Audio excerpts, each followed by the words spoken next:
अरे जो तुम्हाला हिंदू हिंदू धर्म सांगते ना, मार हिंदूचे झंडे घेऊन सांगते ना तुम्हाला, तुम हिंदू है, हिंदू खतरे में, काय का घंटे में खतरे में, इसकी सीट खतरे में.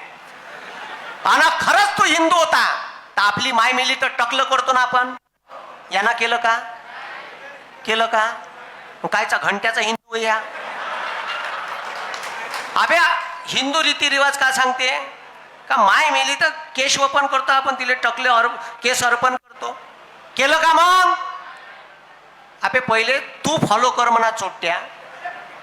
ठीक आहे, सगळे नियम हिंदूचे, फक्त आम्हाला सांगायला हिंदू आहे का? आणि सगळे इथं बहुजनाचे पोट्टे आहे, SC ST OBCचे, VJNTचे, हे पुरे त्याच्या मागं आहे.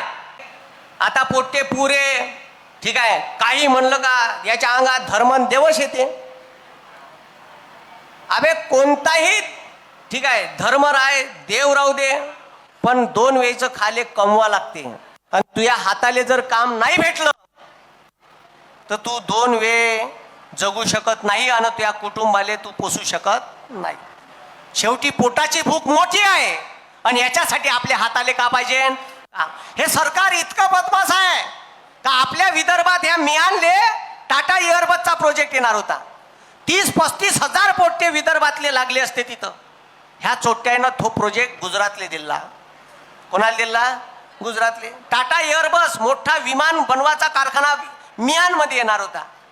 तो नेला मोदीनं चोरून, तर देवाभाऊ एक शब्द नाही बोलला. चोरून नेला. तर त्याच्यानंतर दुसरा मोठा कारखाना वेदांता फॉक्सकॉन सेमी कंडक्टर बनवाचा 1,56,000 कोटीचा कारखाना महाराष्ट्रात येणार होता. सर्व झालं होतं, तो बी कारखाना कुठं? गुजरातले. आम्हाला नेणं बा